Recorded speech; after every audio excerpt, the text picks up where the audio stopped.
I live in a quiet little neighborhood just outside of Columbus, Ohio. The kind of place that is close enough to the city for me to travel easily to work, but far enough removed from downtown that I don't have to deal with bumper-to-bumper traffic, just trying to get to the grocery store. Until recently, I had been assigned to the night shift where I work. One of those dock-in-the-box 24-hour urgent care clinics on nearly every corner that people go to in the middle of the night, when they don't want to go to the hospital for their food poisoning or questionable injuries. About a week ago, the center manager for the day shift went on maternity leave about a month early, leaving the position woefully unattended and in desperate need of replacement. The night shift is a surprisingly docile time of night for our facility, so upper management decided that my talents would be more efficiently applied if I were to fill the role in her absence, instead of continuing my regular duties as the night shift center manager. Normally, I would have been aggravated at a sudden change like this being forced on me without management consulting me first. But, fortunately for them, I had actually been mulling over the idea of asking for a daytime position for a few weeks now. Being nocturnal was starting to throw a wrench in my social life, as well as taking a toll on my mental and physical health. During fall and winter, there were many days where I never even got to see the sunlight, because I was waking up after the sun had set and going to bed just before it would rise. On certain weekend nights and holidays, I would be one of the only employees in the clinic, so I would go days without any kind of social interaction or sunlight.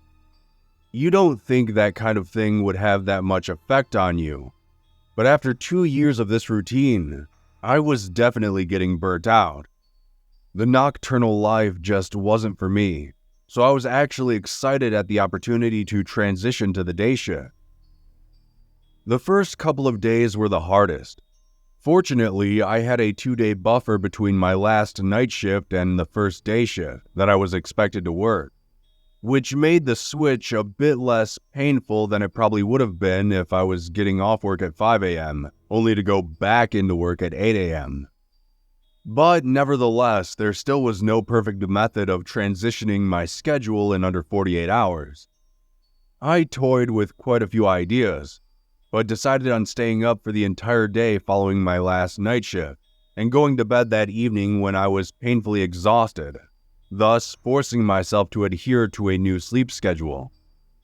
After coming home from my last night shift, I pulled into the driveway around 5:30 a.m., having stopped at a local fast food drive-thru to pick myself up some breakfast to celebrate my transformation into a diurnal member of society. I got out of my car and leaned back inside to grab my greasy cheese and sausage English muffin from the passenger side when I was startled to see my next-door neighbor staring at me from his porch. He was standing with one hand in his pocket, a cup of coffee in his other hand. A wide and sincere teeth-baring smile plastered across his face. Upon noticing my startled reaction, he seemed to chuckle to himself, raising his coffee mug to me in a gesture of greeting and acknowledgement, as if to say, "I've been standing here since before you ever got home. You're the one who just noticed me, you weirdo." I forced an awkward chuckle and half-smile myself, not wanting to be that guy that finds other people's routines weird or shocking. After all, I was the one who hadn't seen the sun for nearly 6 days in a row. Stopping at the drive-thru had me arriving home 15 minutes later than usual anyway, due to the early morning breakfast rush.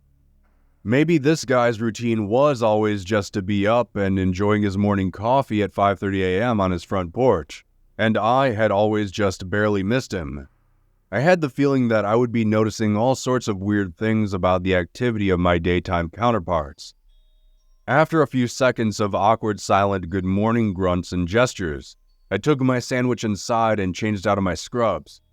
Instead of changing into my comfortable sleeping clothes, I opted for my day-off jeans and a t-shirt. If I wanted to trick my brain into thinking I was a member of the sunlight-dwelling general population, I needed to dress the part. I didn't want to risk falling asleep out of habit and having to restart the entire process again tomorrow. I plopped down onto the couch with my greasy breakfast food and grabbed a bottle of iced coffee from the fridge. I turned on my TV and scrolled around Netflix until finally giving up and deciding to re-watch The Office for the 100th time. Unfortunately for me, even the combination of breakfast food and caffeine wasn't enough to trick my brain into thinking that it wasn't time for me to go to bed. I found myself starting to doze off as I scrolled through Twitter on my phone while half-heartedly listening to the antics of Michael Scott and the other colorful characters at Dunder Mifflin. Just before catching myself doing the "I totally wasn't sleeping just now" head jolt that people often do while dozing off in inappropriate places, I decided to get up and walk around to get my blood flowing and snap myself out of it. I stretched and walked my trash into the kitchen before wandering to the window by my front door and taking a peek outside.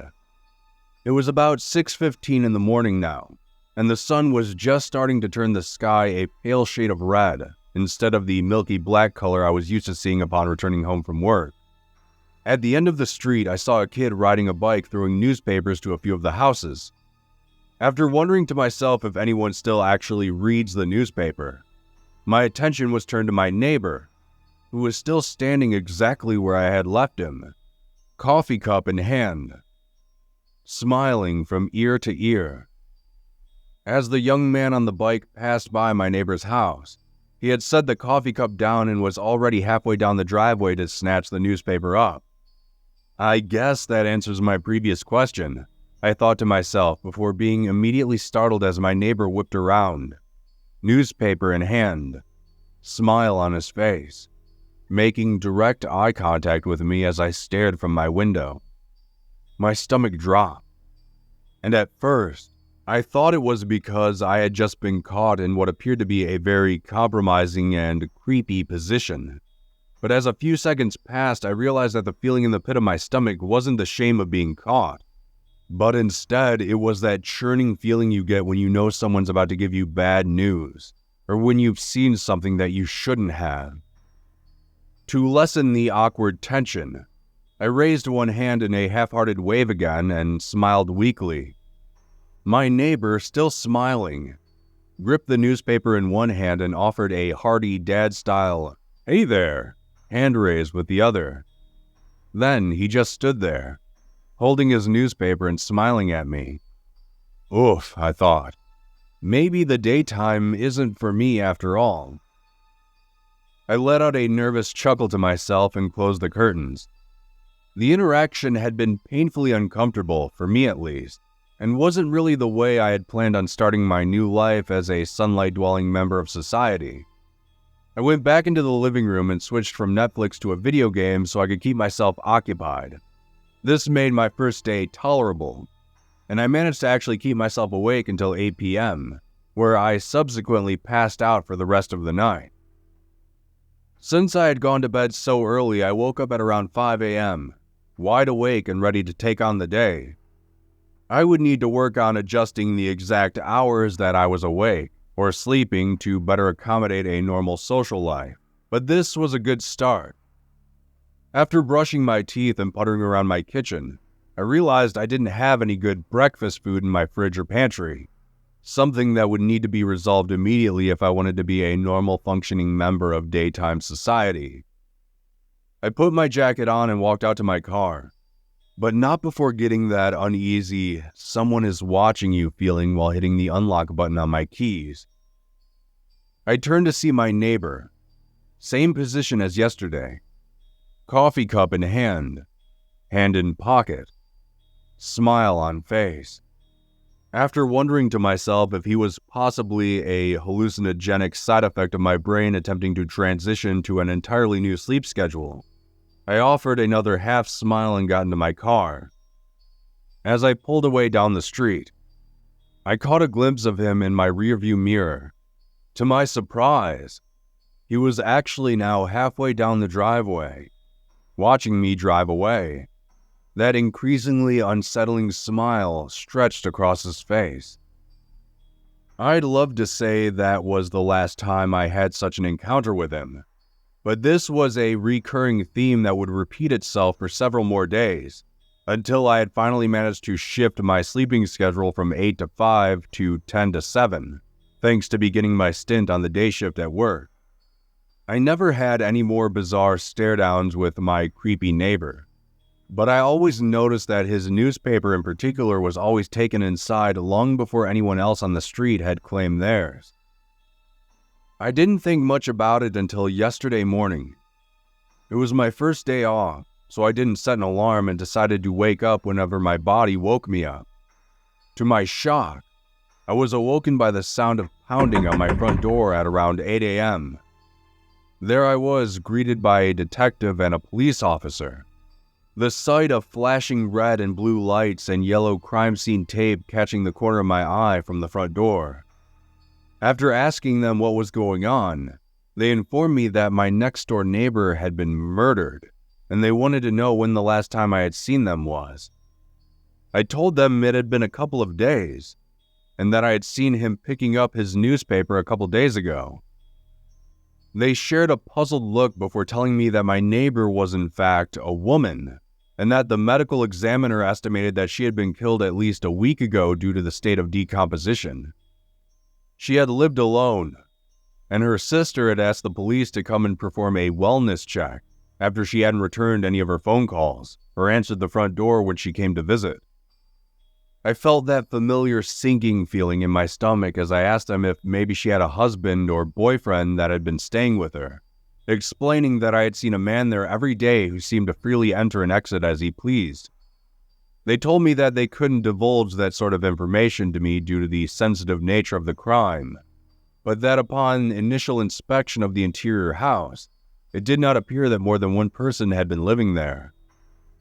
After about 20 minutes of questioning, they thanked me and went on their way. I felt sick and disgusted by what I had just learned. After all, I couldn't provide them with any more information than what I had already given them. It's not like I struck up a conversation with the man I had seen or anything. I didn't know anything about him other than that he had a propensity for smiling and snatching newspapers as soon as they hit the ground. Something which I now realized was probably in an effort to avoid suspicion from the prying eyes of other neighbors, as the newspapers would have begun to pile up in my actual neighbor's absence. For the rest of the day, the only thing I could think of was that awful, unsettling smile. How that whack job had looked at me in the eyes and had gone about his business, all while my actual neighbor was inside, probably in the early stages of decomposition. Looking back, the warning signs were probably there.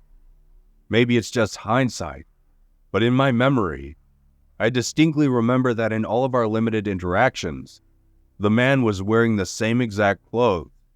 That should have been a red flag. But honestly, it was pretty low on the list of creepy things about the guy. That was yesterday, and I know I shouldn't beat myself up about it, but I seriously wish there was more I could give the police. The fact that they didn't even know anything about the suspect being around the house told me that they definitely didn't know enough to have caught him yet. I had a hard time sleeping last night, so I'm up pretty early again. I thought I might go to my local 24-hour diner to clear my head, but as I was leaving my neighborhood, I noticed one of the front doors opening to a house down the street, and someone walking outside in my rearview mirror.